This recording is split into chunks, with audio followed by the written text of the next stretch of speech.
and it's about to go down. So make sure you guys grab, if you don't have your weed, if you don't have your concentrates, if you don't have your edibles lined up, then get them now. If you're on Instagram, make your way over to YouTube or Facebook or Twitch so that you can see the full show and get the full experience. The chat has already been popping off. The people on IG have been waiting and waiting waiting for this moment for a while now. Donna Taylor's in the house. She says, holy fuck, what a day for us. You're right. What a day. Huge guests lined up. Horny Gnome Bar in the house. Lucy Roman in the house. And of course, Chelsea, Peter Happy, Who Dat Buds, The Garden, Heel Shit Design, Boob Spotter. It's just lined up. I see Terrapin on here, Wavy Bitch on here. It's going down. You already know the highest place to be each and every Thursday. It is to be blunt. Woo! I'm all fired up now.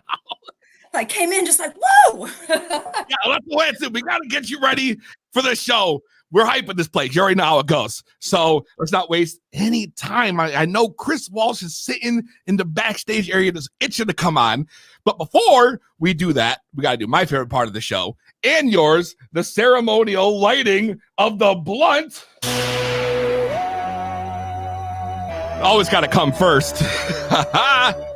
We have in this loaded King Palm. Shout out King Palm. We have some Mylar OG from Rexy, of course. You already know Mylar OG, which is meat breath, one of my favorite strains, crossed with run. So you already know this is gas. Gas. Let's light that shit.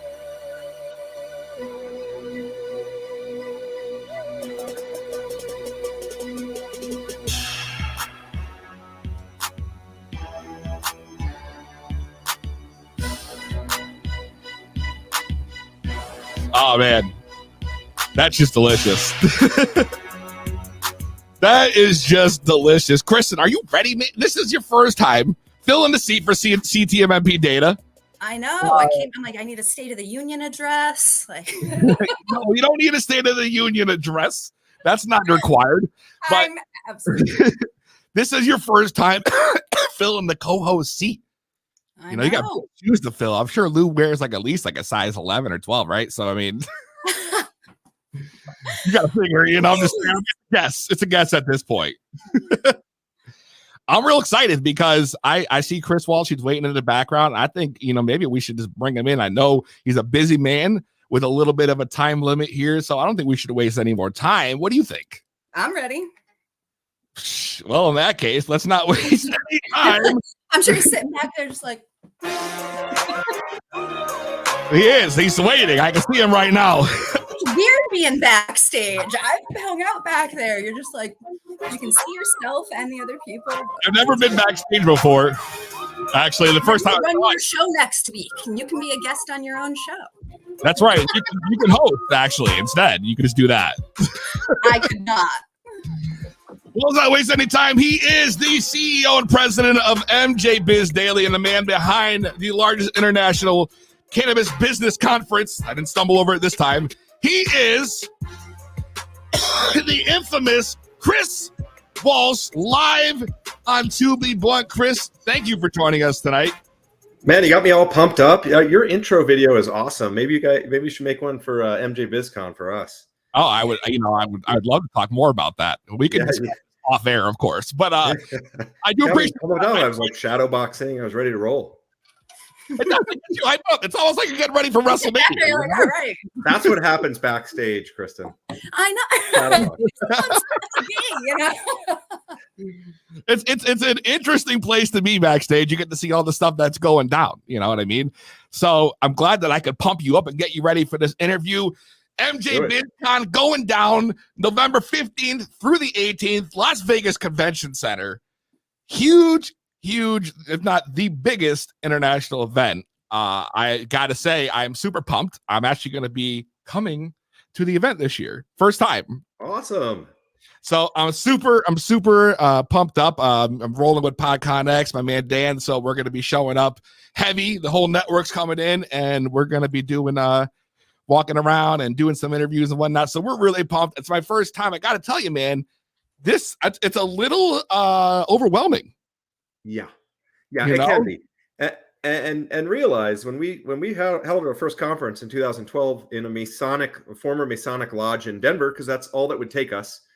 We had about 400 people and 30 booths. This year will be 1,400 booths and about 35,000 people. So that's how big this industry is. And yeah, it can be a little overwhelming, but we've taken some steps to ease that up a little. 35,000 people in one location over 3 days is a lot. It's a lot. And the place is huge, 320,000 square feet. I mean, they say it's the size of 6 football fields. I'm just wondering if I should be wearing some really good walking shoes. You need, I would recommend like 2 pairs of shoes at least. And that's what we tell all our staff too. Like, to walk around the whole expo floor will likely take you, if you wanted to see everything, even if you were just walking the whole time, will take you hours. Hours? Take you hours, yes. Oh my gosh. So I probably shouldn't be wearing my Crocs then. Crocs are comfortable. I've actually never worn Crocs, so he has a whole fight about his Crocs. So many people not experiencing the world of Crocs. I still don't understand. I am a firm believer they are the best thing you can put on your feet. I'll have to try them. I made it all these years without trying them. I'm kind of like riding that record. All right. That makes sense. I want to get a little background about you, Chris. I want to know a little more about you. When did you get into cannabis? Yeah, I was a mainstream journalist, business journalist working for newspapers. And in 2011, this industry had cropped up in Colorado, in Denver, where I'm from.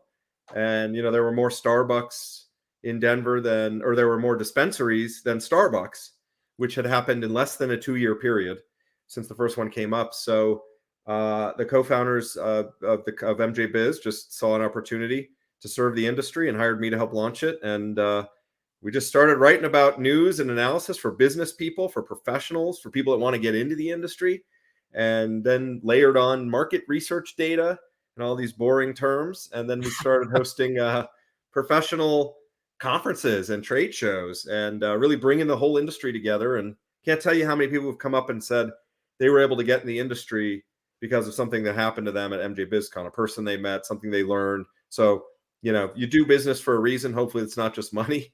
And it's stories like that we really feel that we've helped people make their way in this weird, crazy industry.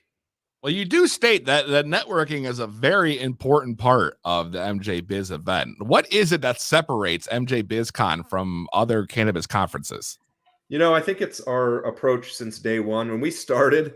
So this is nothing wrong with this, and it appeals to a lot of people. But we wanted to focus on the business side. Like, how do you run a profitable, successful business in cannabis? Like, that's, you can't get into it and lose money, right? You're not going to be helping patients or being around weed all day if you can't make it work.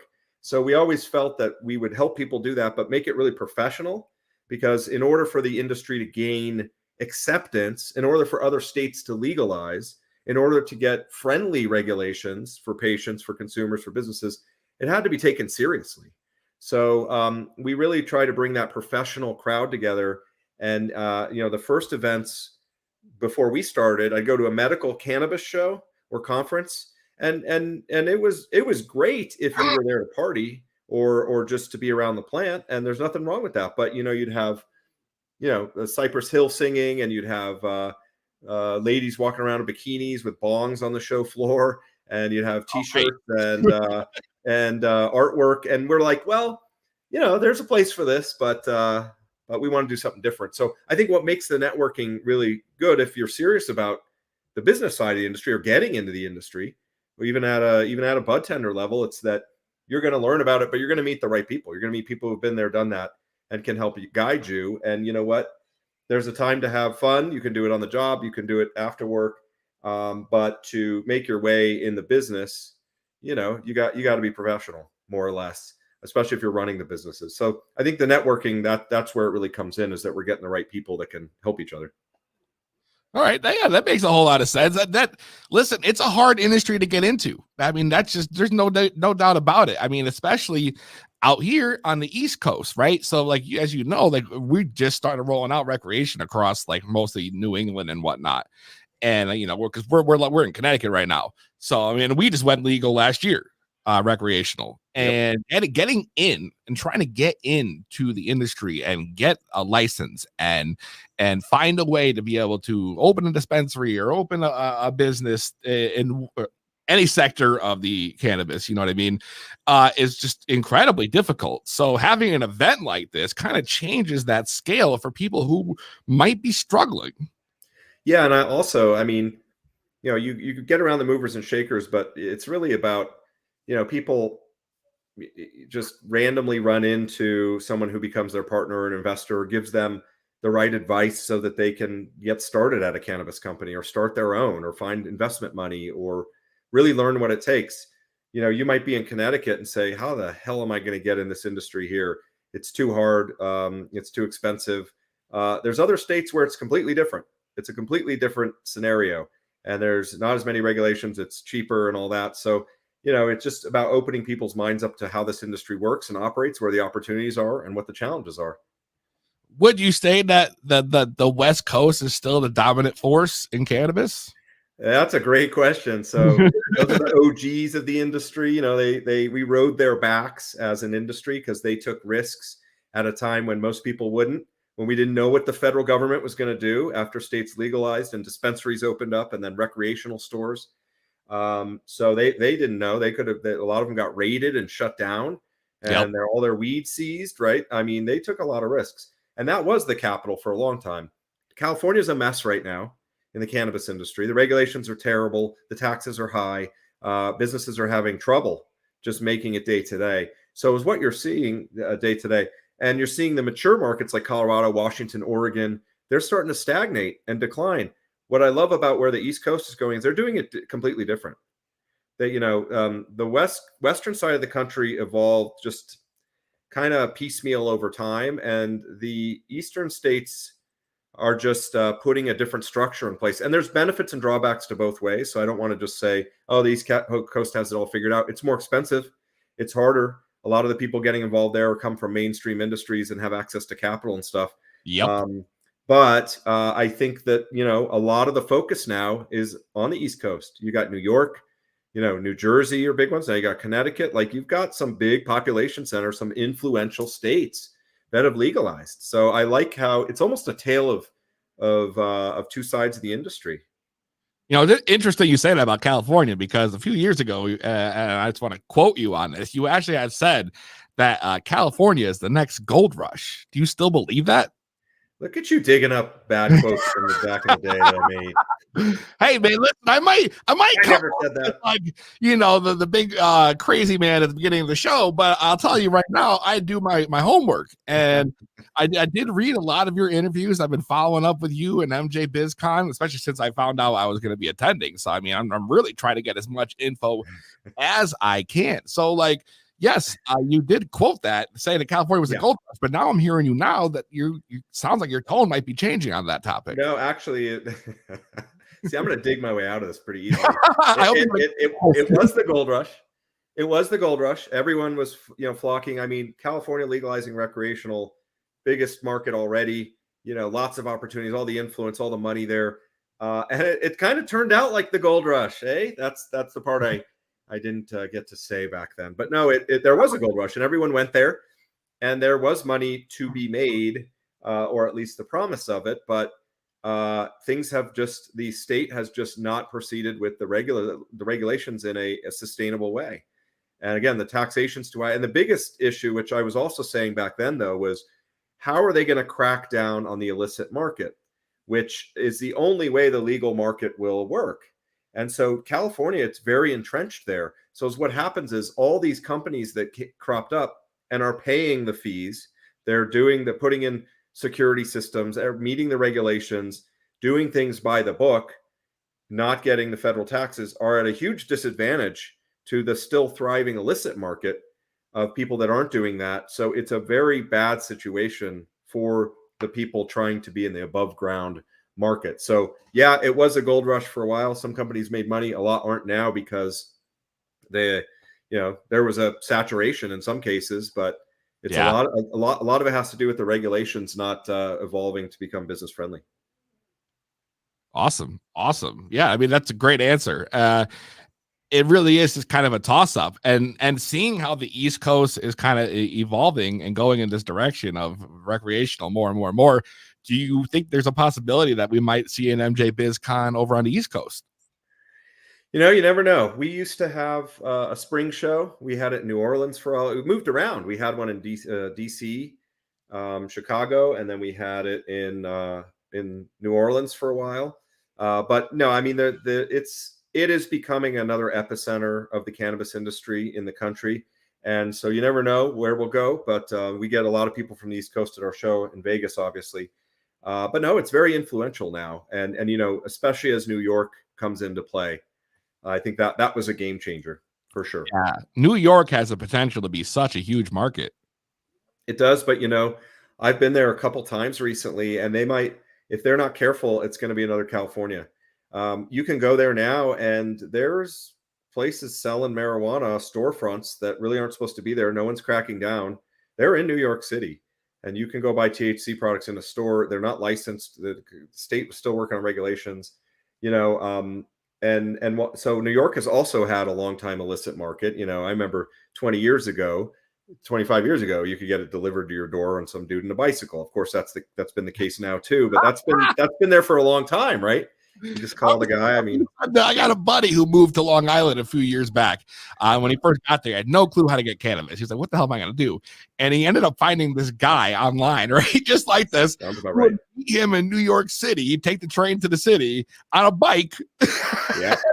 Give him a shit, and then the dude would take the train back home. When you have a city as 20 years ago.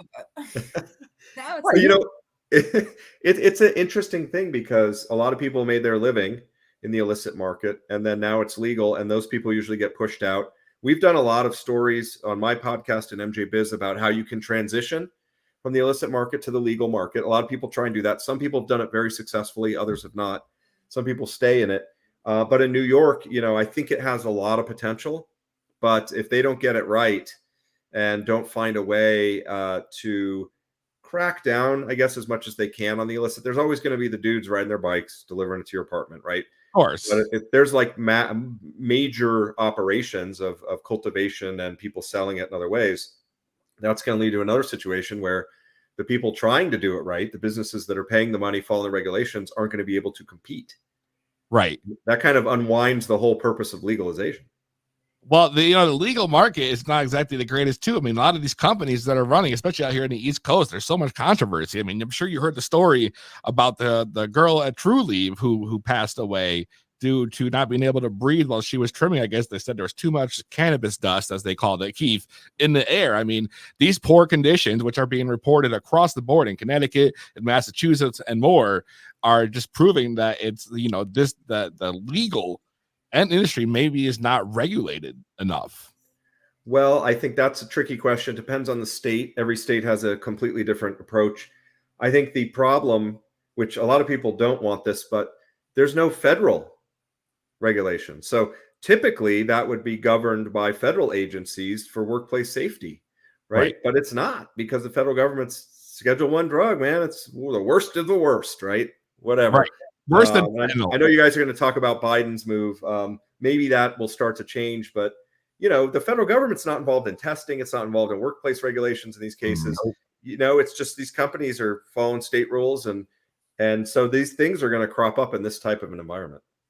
Absolutely. Kristen, did you want to jump in before I keep going? The only thing I was thinking is when you were, talking about the illicit market and whether I agree or disagree is kind of irrelevant. I was just thinking, like in Connecticut, right? We have caps on licenses. There's lotteries for licenses. And so the only way to get into this, to your point you made before, is with a tremendous amount of capital and kind of teaming up.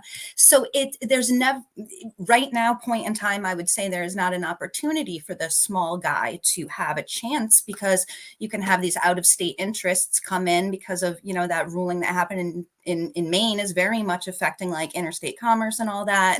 And those residency requirements were kicked out. So I don't know if you have any thoughts on how do you, transitioning from the illicit market into the regulated market when there have been so many barriers put through legislation that it just feels like you've been stonewalled from the beginning. I don't know.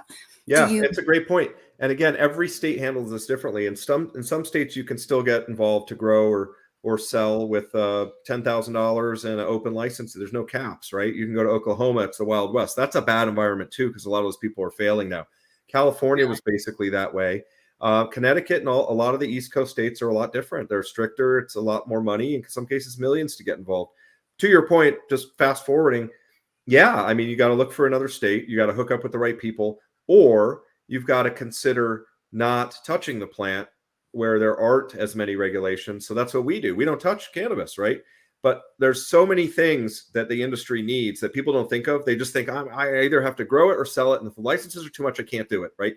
It's like, well, what are you good at, man? Are you good at entertainment? You could do festivals or events. Are you good at speaking or whatever? You could do podcasts. If you were good at marketing, they need marketing. If you're good at whatever, they need marketing services, advertising, they need consultants, they need engineers, real estate agents, like anything any other industry needs. So I always tell people, like, look at what you're good at aside from cannabis, and see if you can use those skill sets. Yeah. The one thing I'm definitely very good at is cannabis. Right. Yeah, exactly. Transferable skills and all that. Use the and maybe some podcasting. Before I let you go, just real quick, go over a couple things for the the convention, which is kind of the reason why we're here. We're going to be talking about, they got 4 segments, cultivation, product, processing, packaging, lab services, retail, dispensary, business services. This is not your average cannabis event. This is not a social lifestyle event. This is all business. But recharge, let me quote this, and recharge at the joint and the Elevation Lounge, right? So is there smoking at the event at all? Because those places make me feel like I might be able to get in there and take a break. Well, the Las Vegas Convention Center's rules, even though it's legal in Vegas, are no smoking or consumption on the property. I'll leave it at their rules, right? We don't want to get kicked out.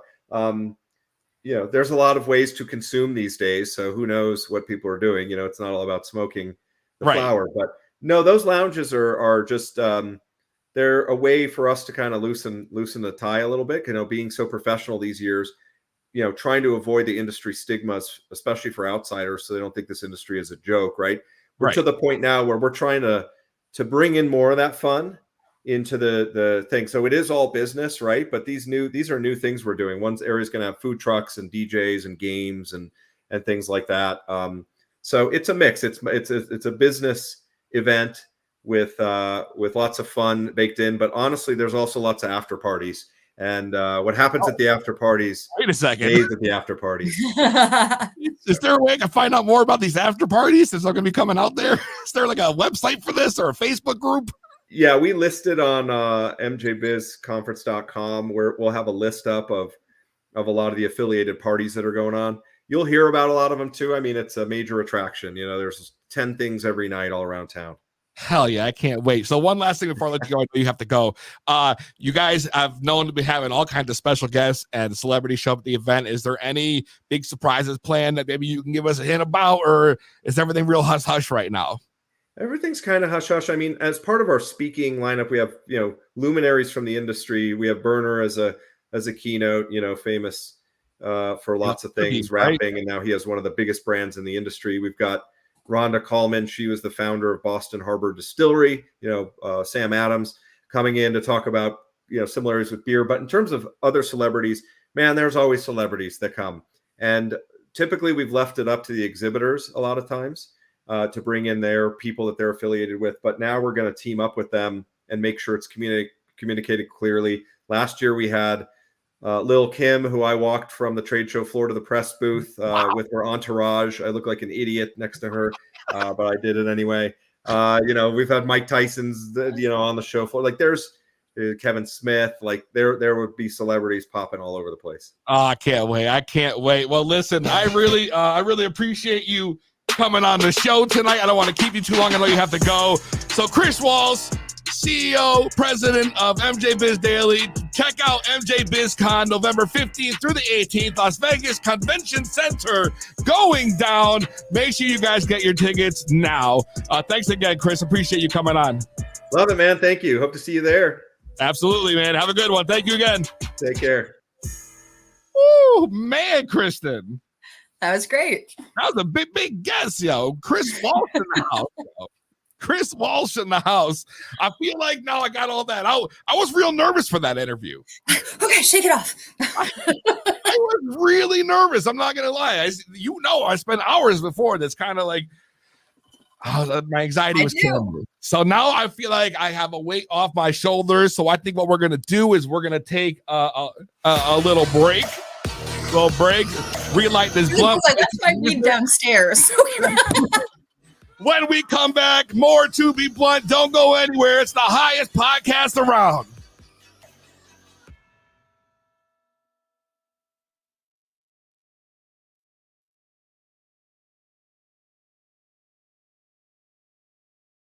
Tap, tap in. If you got match, bitch, better tap in. Tap, tap, tap in. Fuck a bold, big judge, bitch, tap in. Tap, tap, tap in. If you ain't got loud, don't tap in. Tap, tap, tap. I got an oversized bag. I don't mean to brag. I can't help it. I'm just oozing all this swag. Rolling zigzags, popping these tags. Smoking with me will leave you waving white flags. Get high, rapper, you can try to keep up. You so high, now your heart speeds up. Walking with me will leave you doing push-ups. Sipping that purple stuff out of double cup. Burning on the FaceTime, man, I do this full time. You gon' wish it's halftime. Said you only try it one time. Used to be your pastime, now it'll be your bedtime. Everybody thinks they can smoke me out. Nope. I won't never quit, you can't tap me out. Nope. I know what you're about, you just want this clout. Bitch. Roll another bitch, watch me cause a fucking drought line. Rough big sack, bitch, tap in. Tap, tap, tap in. If you got match, bitch, better tap in. Tap, tap, tap in. Fuck a bold, big judge, bitch, tap in. Tap, tap, tap in. If you ain't got loud, don't tap in. Tap, tap, if you tap ain't in. got balls, then bitch tap out. I tap in cause I can and you tapping for the clout. I don't smoke weed, but my presence is potent. My name in their mouth, yeah, that's why they choking. Hey yo, Peezy, everybody be like, yo, she think she it. I'm that 187 rapper killing bitches when I spit. If you wanna witness one of the greatest, one of the realest, no need to look further cause yes, I'm one of the illest. Label one of the hottest, I'm the GOAT in my city. So don't you ever disrespect me, don't do that. Don't let my looks fool you. My boys will run through you like a round of applause. Yeah, clap, clap, clap. Yeah, I'm cute in the face and I'm slim in the waist. Second to no one, bro, I'm always winning the race. Mention my name in the streets, they gon' say she crazy. I'm psychotic on the mic, but you could call me lady. Little blunt, big sack, bitch, tap in. Tap, tap, tap in. If you got match, bitch, better tap in. Tap, tap, tap in. Fuck a bold, big judge, bitch, tap in. Tap, tap, tap in. If you ain't got loud, don't tap in. Tap, tap, tap in.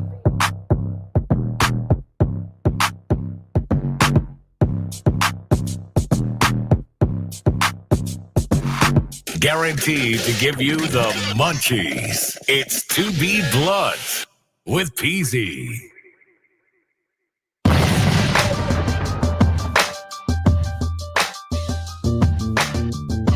To Be Blunt, you already know we are back. Yo, shout out Dervin Dillon for the nice compliment.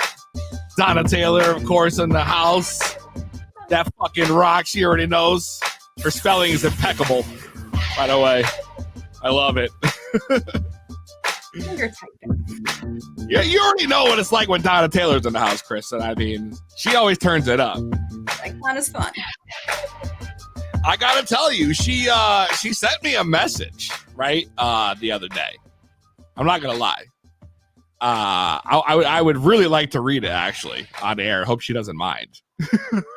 Like, I hope she doesn't mind. Here I go. I hope she doesn't mind because I was laughing so fucking hard when she sent it. And now I'm just hoping that I actually can find it because I have no clue how to search on this fucking thing. Nope. I can't. It's too much work. Maybe I should What is just this thing? Instagram? Like, what? Yeah. I'm looking for the message. Instagram, but I can't find it. Hold on, I got it right here. Hold on a second. Here we go. Right. So she sends me this message, right? I know she's probably gonna be pissed because I'm gonna read this. She said, go ahead. So I'm gonna go ahead and read it. Yo, so she says, hey brother, how you doing? I am in no way at all trying to be disrespectful, right? Disrespectful, but I can't accept the seeds prize. Now, here I am thinking, who wouldn't want a set of seeds, right? Regardless, it's free seeds, good genetics. She won them fair and square. She finally won a game. Right? And she goes, I will be honest with you. When I said I don't know shit about fuck, I really meant that. Bruce from Ozark. I honestly don't have any time to devote to a proper grow. She said, oh man. I love her even more for that. I don't know shit about fuck either as far as growing is concerned. I wouldn't know what to do with it. I really don't know shit about fuck. I was like, God, because she literally all the time. She like underwhelms herself. She doesn't realize she's got this potential. So she's always like, I don't know shit about fuck. That's a funny line. I'm sure you can figure it out though. And you have some homegrown guests like Audi was on, and then Garden Botanical, I think, the week before. So you know, we can learn. What? So she I can't keep a cactus alive personally, but we could learn. She donated the seeds back to the show. She said, you know, give away to somebody else. So maybe next week we'll do a big giveaway or something. You know, never know. So Donna Taylor, though, I mean, I just took the win, but then also took the loss at the same time. It's never first time it's ever happened where a prize was donated back to the show. I was like, really? Okay. I don't understand. Oh man, you know, she's too fucking funny. Yeah. Let me ask you a question though. Like this is I'm gonna keep it real with you, right? I'm gonna ask you a question. I want you to be honest with me. What is your feeling about bugs? Are you asking me or Donna? No, I'm asking you. My feeling about bugs? Yeah, right. I want to know. This is totally unrelated. I'm changing topics here. Changing topics. Let's go a little you know, let me just start ready. The highest motherfucking podcast around, to be blunt. With Peezy. All right, now we're changing topics here. I know. I'm all over the place. I'm stoned. I have a story. I gotta ask you. Okay. What's your stance on bugs? Do you like bugs? Do you not like bugs? No, I do not like bugs. If they are outside, I will not murder it in its own habitat. If it's in my house, it's game on, bitch. That's my feeling about bugs. So I also do not like bugs. I freak out. I look like a little wussy when I see bugs around me. I literally will throw a whole tantrum and freak out, right? This is fucking bullshit. All right. Now I got a brand new car, right? And I have no fucking clue what it is about this goddamn thing. But for whatever reason, that fucking vehicle is just like an attraction for bugs. You would think I had one of those zapper things installed inside the car. No lie. Let me tell you why. Twice this week. I'm on lunch at work. First, I get attacked. 2 bees, not 1, 2 bees. I got my windows cracked. I'm trying to smoke. 2 bees fly into my car, right? No fucking lie. This is no bullshit. Now I'm sitting there, bowl in hand, lighter in hand, 2 bees come right in. They're right in front of my face, hovering, bzzz, like right over my, and I'm like, oh my God, I can't move. They're like literally like inches. And I don't know what to do. So I roll the window down. I roll both windows down to the front, all the way down. They don't leave, yo. They go, they literally are swatting at the window. What do? They go around my head, around the back of the seat, and they come back around. And they keep doing this. I literally had to get out of my car, like a little pussy, yo. I had to get the fuck out and run out from my car, run around the other side, open the fucking window, right? And now I'm like outside the car trying to open all the back windows. I got the trunk open. This is no bullshit. And finally I got out. And then wait, it gets better. Now, 2 days later, I'm in my car. I'm doing the same thing. I'm smoking the weed. Maybe the weed's the thing here that we should be thinking about as a common denominator. I'm sitting there, I'm chilling, and then all of a sudden, 2 fucking flies fly in my car. These 2 fucking flies come in, land on the dash, and they just sitting there. Now I got it. Only thing next to me I have is this little parking ticket I got from like one of the fairs I went to that's sitting in like, you know, that place where you store all your shit in your car, you know, that one little like shelf or whatever underneath the glove box, you know, I just throw everything in there. Yeah. So 2 flies. Now I got this little card, the size of a business card. I'm like this. I'm trying to snap and what happened? The fucking flies would not leave. 2 flies. Yo, these flies literally flew out of my car, then came back in again. Now, me, again, freaked out. I had to get out of my car. I'm making a big scene in the parking lot. Everybody can see me. Now, not even 2 days later, I'm talking the next day, I get home from work. My window's down. I pull in the driveway. I put the fucking car in park. As soon as I put it in park, this giant ass mosquito that was like this with the big long lanky legs and the big fucking wings and shit flies up in my car right in front of my face in the driver's window. Comes in, flies towards the passenger window, comes back towards me, starts hovering around my windshield, and then lands on the dash. Now, at this time, I actually happen to have like an envelope because I just got the mail. So I'm swatting at this thing, swatting at it. This thing, I swear to God, went and dove down the windshield and plugged its ass in between the dashboard and the window. It plugged itself. It just literally flew right in there and it stuck itself. All I can see is one little bottom of its leg sticking out. And I'm like, hold on a second. All right. I go. Die down there. Where to God, I go and I grab a paper towel. Like, I'm going to fucking pluck this thing right out of there and I'm going to throw it out of the goddamn car. So I get out of the car. I go to the garage. I grab my paper towel. I come back out to the car. I open it. It's not there. It's not there. Where is it? Sitting on the dash again. Sitting on the dash. And I go to reach for it. And the fucking thing flies out and it flies at me. So now I'm running from my car back to the garage, like hustling for no goddamn reason. That was not, no, it was not like this big. Okay? It was literally the size of it was the size of a tennis ball. Okay.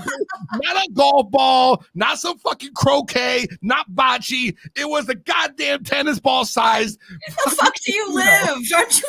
It was that style with wings. I swear to God, I was freaking out. I don't know what to do. I want to throw the car back. I want to go back to the dealership and like, did you guys like spray the inside with some bug attractor? Is this like a rib or a joke? Y'all pranking me? Because 3 times this week, like Donna said, I had to hotbox with bugs. Hotbox with bugs. No fucking shit. So you're gonna lose your mind when a praying mantis gets in your car. Those things make eye contact. I swear to God, if a praying mantis gets in my car, I'm done. I'm selling that bitch. I'm putting it on Craigslist that night. That night, if a big ass fucking, you know those what? fuckers just like look into your soul. They bite their heads off. That's not gonna be me. Oh no. No. I'm sorry, but there's I just jinxed you. Tomorrow morning's gonna be rough, dude, and I'm sorry.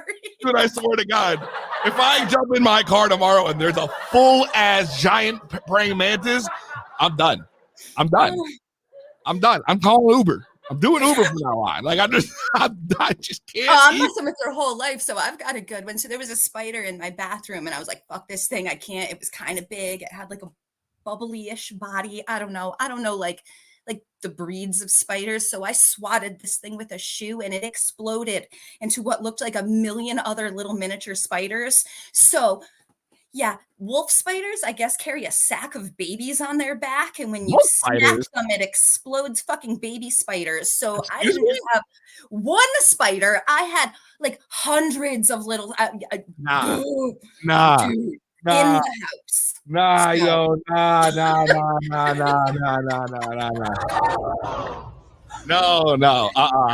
Full circle, no, I don't like bugs. You just literally trumped my whole rant I just went on. No, because I thought yours are stalking you. I just find weird shit.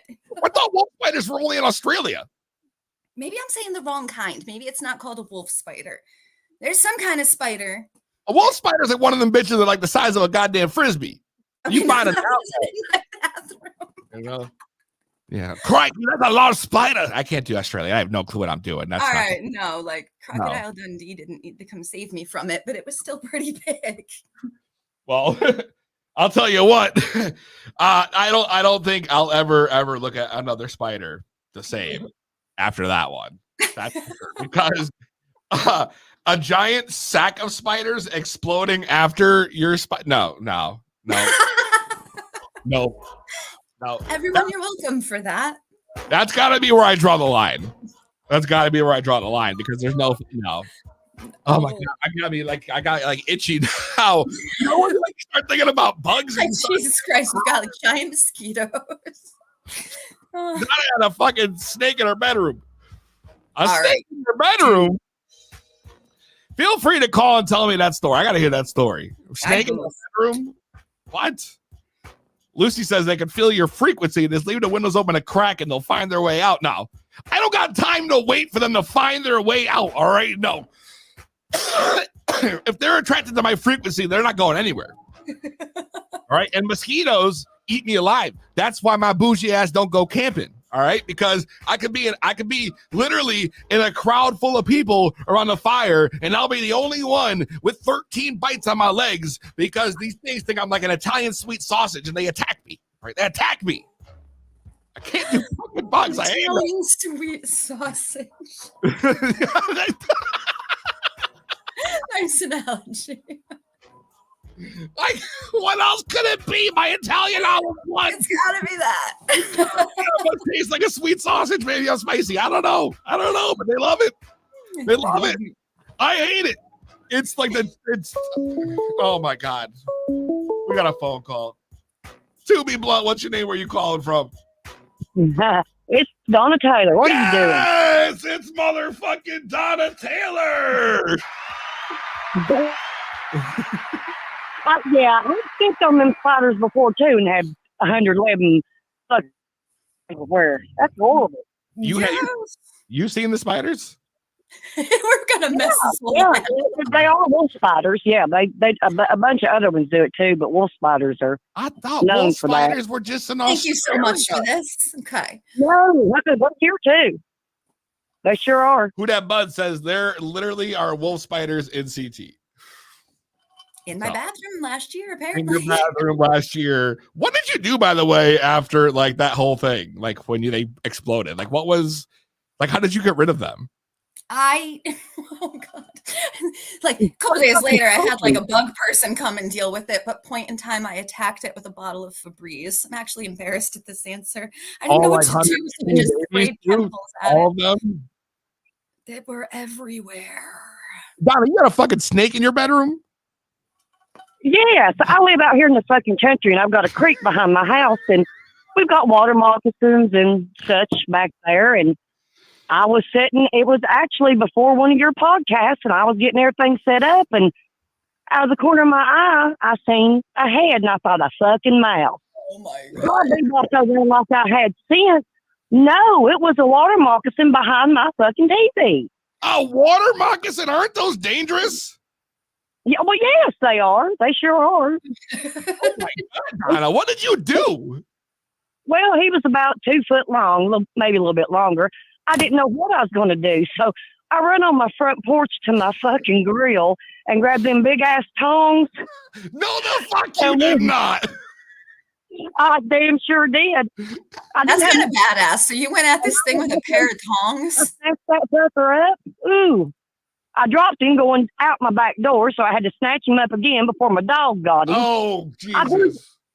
I got a video on my page on TikTok of it after I threw him out the door. Send me the video. I'll post it on our story for the podcast. I'd love to see that. I don't know if I would have been able to do it. Damn, it was Donna, a long motherfucker. You a badass. That's very badass. It's like I told you last week, and I had a possum in my fucking living room. Lucy said, "Oh, it's amazing." What did you do about that? What the fuck I'm gonna do? Donna, oh my God. I can't, I can just picture you now that I've seen your face on the show so many times, walking up to that thing with fucking grill tongs. It was something. Grill tongs, trying to catch the most venomous snake, a water moccasin. You know what, you son of a bitch, I have shit to do. Just like snapping. We got a podcast. What the fuck are you doing? Hell yes. Peezy's waiting You was for having a me. giveaway, Honey, and I grab wanted the to fucking tongs. win. Grab the tongs. Them motherfuckers stay in my bedroom now too, by God. The tongs, you keep the tongs at bedside while you sleep. You damn right I do. You never can tell. I'm in the country, honey. No, it's smart, but like, oh my god, that's kind of badass. Yeah. I mean, you gotta do what you gotta do. And what the fuck you do? You got tongs and a 38 at bedside? I do. I sure do. You are gangster as fuck, Donna. Gangster as fuck. This, oh my I'm God. just old and tired of putting up shit, you know? So let me ask you a question. Have you ever tried to shoot a pest that was in your house? What is the reason the 38's on the nightstand? It's really what I'm questioning right now. You know, the Because I country. don't trust any motherfucker. She said. ETA, bitch, don't trust nobody. So that one's not for the Oh, snakes. hell, I had my neighbors kick my door in because they was on meth and everything else. So, bitch, got to be prepared for anything. Kind of what? Yeah. My door facing is still busted. You had meth heads kick your door down? I sure did. Oh my God, did. Donna. You literally are in the backwoods of Tennessee. Like this is a moonshiner It's shit. It's fun here. Fun? I don't know. You got water moccasins on your TV and meth heads kicking in your door. I mean, that doesn't sound like fun, Donna. We got our own weird shit here. I can't imagine like meth heads kicking down my door. No wonder why you got a 38. We might as well get a double barrel. Yeah. That's right. Just help the ante. Well, I had a sawed-off double barrel, and the law said I didn't need that, so they took it from me. They said I didn't need that. Okay. Can you listen, Donna? Listen. If you imagine I'm like, hey, so we hear you got like a sawed-off shotgun in here. What would be the reason why you need that? Meth heads. Exactly. I'm not Pretty solid answer. That's how they took it. I was gonna kill my nephew, but they said no. Let's don't do that. I really love how you're telling this story too. Like, and they said maybe I shouldn't do that. Casual about it too. She's like, I got meth heads kicking in my door now. The fuck you mean? Why I got a 38 on my nightstand? Shit happens. It happens out here. Oh my God! Listen. And there's somebody in my driveway right now that don't need to be there. Go the fuck on. So Kogo says, love Donna Taylor. Lucy says, time to move. And James Baker Smith says, country knows how to survive. That's right. I have been in this exact location for 54 years. Oh, shit, Donna. Yeah, I've lived a couple of other places, but this is my home place right here. And fuck, they'll bury me here under the trailer, I'm sure. Well, fuck, my family, I'm looking at them. We got a graveyard right up there. They just saw me on top of the hill. Oh my God. Yo, I feel like we might have to have like a whole ass interview with you. Like, I feel like I have to bring you on and really find out more about this incredible life that you've lived. I've got stories. I want to hear all of them, Don. I got to tell you, I literally want to hear every single one. So maybe we can work that out. That'd be great. Absolutely. Anytime, honey. All right, Donna. Thanks for calling in, homie. All right. Y'all have a good evening. Yo, Donna kills it every time. She's amazing. She's amazing. From the out backwoods of Tennessee, yo, that she definitely raises and gives no shit. Dude, that's badass. When the apocalypse hits, Donna, please take me in. Like, protect me from weird we shit. come to your house, Donna, when shit hits the fan and, end of the world comes, because if I'm going anywhere, I'm going to hang out with you because I feel safe from not only pests, but meth heads. I was like, you and I are sitting here talking about how we're scared of bugs, and she's like taking out freaking like meth heads and fucking water moccasins. She's using tongs, not to I feel a little soft. I feel such a pussy. I'm kind of a wimp, but that just made it worse. Oh my God. I'm dying over here, yo. Oh my God. We got to get into some breaking news here. Oh. Live from the 2B Blood Newsroom. You already know. Big breaking news. Coming out of the White House today. this afternoon. It turns out the POTUS, Mr. Biden, has made a series of tweets about cannabis that has broken the internet. Kristen, you know what I'm talking about. Of course. I just want to kind of go through and read these tweets real quick before we talk about this. So let me just explain it in the background too, because this sounds like real fucking presidential right now. So I feel like I should probably, really make this like I was Joe Biden. So Joe Biden says, POTUS on Twitter, as I've said before, no one should be in jail just for using or possessing marijuana. Today, I'm taking steps to end our failed approach. Allow me to lay them out, which he then follows with a series of tweets. And for whatever reason, I can't see them. So, fuck. Well, please, as your co-host. Why is this happening? I don't know. Approach. Allow me to lay them. Wow. All right. So this isn't working out. Kristen, do you have the tweets in front of you? Do I have what in front of me? The tweets? Yeah. All right. Could you maybe not make me feel like any more of an idiot and do this for me? Because clearly I'm struggling.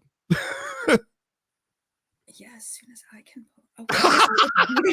hold on. I got you. Stealing his co-host quick. All right. Yes, I'm ready. I mean, do you want me to like read it exactly as he did? No. You just read the tweet. All right. So the first, as I've said before, no one should be in jail just for using or possessing marijuana. Today, I'm taking steps to end our failed approach. Allow me to lay them out. First, He's gonna lay them out now. First, I'm pardoning all prior federal offenses of simple marijuana possession. There are thousands of people who were previously convicted of simple possession who may be denied employment, housing, or educational opportunities as a result. My pardon will remove this burden. We'll take that. We'll take it. Second, I'm calling on governors to pardon simple state marijuana possession offenses. Just as no one should be in federal prison solely for possessing, no one should be in a local jail or state prison for that reason either. I'll take that, but I don't know. I feel like they should just, federally legalize it. But go ahead. Okay. Third, we classify marijuana at the We classify marijuana at the same level as heroin and more serious than fentanyl. It makes no sense. I'm asking, who the hell did he tag? Secretary Becerra and the Attorney General to initiate the process of reviewing how it is scheduled under federal law. He phrased that funny, but he was just saying how it's currently classified. Okay. And then he said, sending people to jail for possessing marijuana has upended too many lives for conduct that is legal in many states. That's before you address the clear racial disparities around prosecution and conviction. Today, we begin to right these wrongs.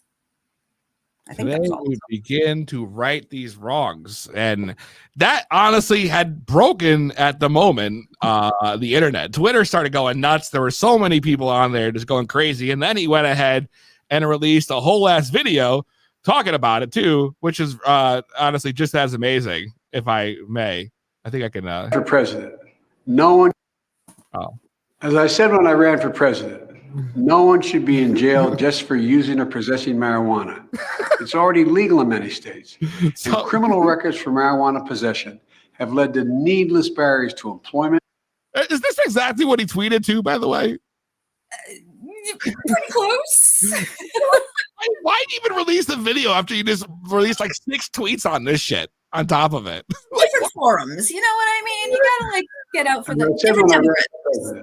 No one should be in jail just for using or possessing marijuana. At that point, I agree. And listen, I'm just saying, it's about time. Whatever the reasons behind it might be, and trust me, the Instagram got a little spicy. If you recall in the chat when we posted about this, there were a lot of people who were not maybe happy with it or called it a ploy to get votes. Listen, I'm going to tell you that I don't really give a shit, because at this point, a win for cannabis is so needed right now, especially in a time when the industry appears to be struggling. Right, this is a big win. He's gonna literally pardon federal criminals who have simple marijuana charges. That is huge, Kristen, huge. Absolutely. Yeah, no, absolutely. I think, first of all, some of what the comments were it's not enough or it's not what he campaigned on. I mean, not exactly, no. But as far as pandering for votes, I mean, he's not on the ballot. So I'm not so dumb as to not believe that like what he does will impact people down ballot, but like he's not running. So that's like what's kind of my sure? He's not running? Huh? He's like not right running? now this year? No, it's midterms. Oh, so what? Everyone, they're really trying hard though. I mean, they're really trying. Yeah. Well, I mean, but whatever. I'm stoked that this happened. I think it's great. I think that there are issues like the simple cannabis, that like simple term was kind of tough because I don't know, anybody that's been arrested or even known someone, they'll throw a ton of charges at you at once. So a lot of times you're not getting just a cannabis charge. You're getting other charges on top of that. So it's not a simple cannabis charge anymore. And then there's not a great database that shows once you're in the prison system, what you were in there for necessarily. Like there's no like intra-prison Google that someone can go into. So it's going to be very challenging. Maybe at the federal level, it might be more simple, but this will be a challenging task and I don't even know who will take this on, whether it's attorneys or states offices but it's fabulous. But it will be, it will be challenging to execute. Of course, and that's the problems that have happened over time. I mean, you've seen the bill come on multiple times this year, but I think maybe the approach that he seems to be taking, whereas he's talking more of a decriminalization as opposed to a legalization, maybe might help push the bill through, because I think the whole thing about the other bills that have come through were mostly about, legalizing recreationally across the federal board and whatnot and regulating it. But I mean, I think maybe this route of decriminalization is the better route to take, or it's definitely a good start. I can tell you that. James Bakersmith says, pardon small offenders on low levels of cannabis. Now, I would imagine that would have to be left up to the states, right? I mean, to the best of my understanding, this was one of the biggest mass presidential pardons in history. So it is huge because he's pardoning people. I think like it would just affect almost DC at this point, down to the state levels. That's where that part about working with like state governors. So like, for example, that was part of Connecticut's piece anyway, that we were going to be expunged. So to some degree it's yes, I guess it is state level, but I believe it should be broader. It would have to be codified for that to happen, right? But still, I mean, it's definitely doable though. 100%. I mean, there's nothing that's not doable, and crazy things have gone through. This is a huge win, and especially the classification being at the level that heroin is. That's just insanity. I mean, that has prevented everything from scientific research to. So that's just like that. That's the one thing that madness, like the most, though, in my opinion. I think the thing that I would look forward to the most, if they were to really pursue this, like they're saying, is the ability for more testing, to loosen the restrictions so that we can test cannabis and find out what else it can do other than what we know, which is already it's a miracle drug. It's not a drug, it's a miracle plant. Pardon me, that's incorrect. Yes, miracle plant. You know what I mean? So to me, like that's the most exciting part, is what else could we do with this plant, other than the uses of hemp, you know what I mean? But like just I think there could be so much more untapped that we don't know. You know what I mean? For sure. For sure. There was an event I went to over the summer, and it was hosted by a nonprofit that helps basically fund scientific research in the cannabis industry. Because, if you're a doctor or a scientist that wants to start doing this, you need to get your funding from somewhere. And so they worked with this company, and it was primarily around like women's health products. But it was so interesting to see like the research that they have just expanded upon just in the last couple of years. And as far as you were saying, just like use for, Alzheimer's, there was a new article that came out that was showing like helping with, I have to phrase this right, a slowing and deterioration of like cognitive degeneration. Yep. So, all sorts of things like that. So it's things that where we had like maybe anecdotal evidence. Now we've got like more scientific studies backing it up. And of course there are some, and things about like being pregnant and women that are pregnant and using cannabis. A lot of those studies came from other countries previously. So being able to access things like that, I think it's cool. That's right. And phone lines are open. We'd love to hear your opinions on this breaking news that just came out this afternoon, that we're going to attempt to not only pardon, or we're going to be pardoning federal criminals with simple marijuana charges, and on top of that, looking to possibly reclassify cannabis, which I think is kind of important right now. So if you guys want to call in, 860-384-7110, that is 860-384-7110, and definitely would, love to hear their opinions on this, because Instagram, like I said, there were a lot of people who took this to on the next level. It got spicy on there for no reason. Oh, like there were a couple comments. I'm like, dude.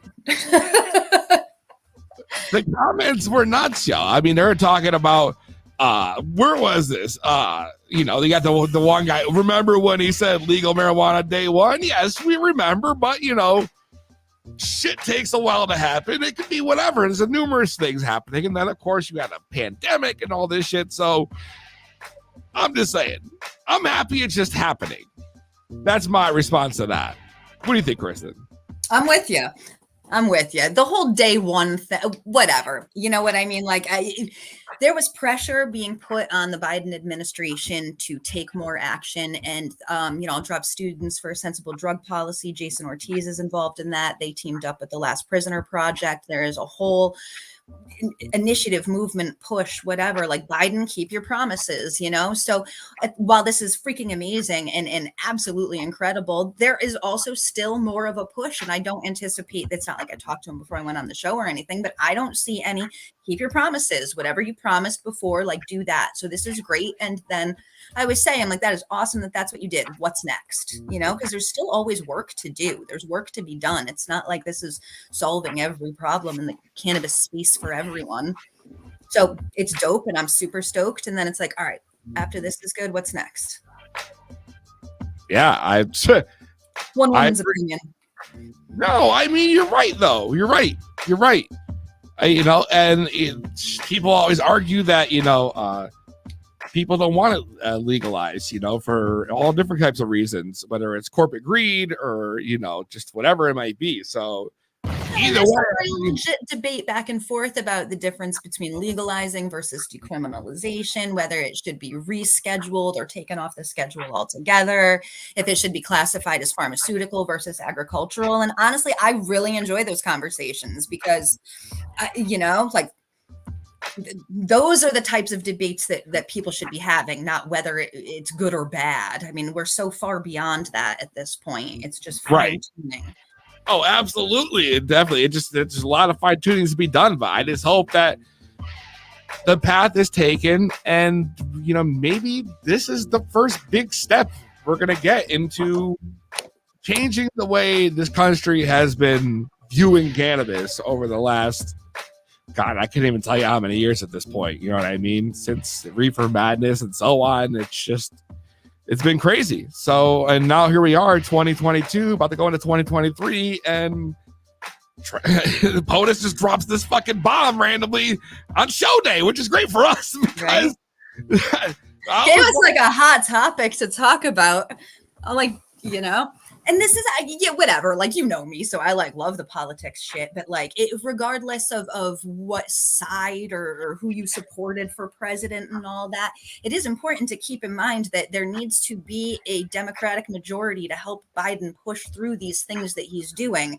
So just keep that in mind when everyone's just brush up on civics and keep that in mind. Like, we need to keep our blue senators and representatives in place so that they can push this and, pick the ones that are good.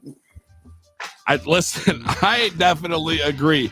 And I'm wondering what, what former President Trump thinks about this big power move done by Mr. Biden, Oh, Jesus. So I don't know. I'm just saying, I got connections. We've had Trump on the show before. So I kind of put the word out, and I'm hoping that maybe we can get a word back from his people and maybe have him come on the show next week and give his comments on this. I think it would be just, amazing. Amazing. Like, check in and you know what? Didn't you have we're checking in from Mar-a-Lago, wherever the fuck he is. Like, he's hiding. Mar-a-Lago got raided, dude. Right, you're right. He's probably hanging out in Howard Stern's basement. He's sitting in the bunker with him, not coming out because they both said they have COVID. Howard Stern's basement. That is. You never know what's going to happen here in To Be Blunt, so make sure you guys tune in next week is all I'm going to say. Oh, Kristen, listen, it's been hella fun. You've been an awesome co-host, I got to say. Thank you, darling. And hopefully this won't be the last time. So I appreciate you coming on. Make sure you guys follow Kristen on Instagram at Classic Kristen. And also follow her business, the Sugar Leaf Boutique, located right here in Middletown, Connecticut. Check them out. Awesome store. And Kristen knows how to run that business. So check it out. Awesome. She's got awesome. For a year in, it's surviving. We're doing good. That's right. She's got. You see Stash Logics on the show. They have their stuff right there. You can go check out. Get a Stash Logics box. Grab some CBD flour and some creams. Grab some stuff for Christmas. So you already know. Check out Sugar Leaf Boutique. Kristen, thank you so much. And we'll talk to you soon. Thank you, darling. It was great. Bye, guys. Thank you. You already know, To Be Blunt. Chris Walsh. Shout out Chris Walsh. Make sure you guys check out at MJBizDaily on Instagram and MJBizCon going down November 15th through 18th in Las Vegas. The largest international cannabis business expo in literally the world. So yeah, if you can get down there, grab a ticket, head out to Vegas and learn something, hang out with Mike Tyson, who knows, maybe Ric Flair Drip will be there. Do the whole thing. And listen to everyone who hung out. Shout out Donna Taylor too for sharing that, amazing story from her life also. That was a highlight for me today. So listen, to each one of you that's tuned in, listen, I just want to say I love you guys. Thank you so much for tuning in each and every week. We'll see you next week. Same weed time. Same weed channel.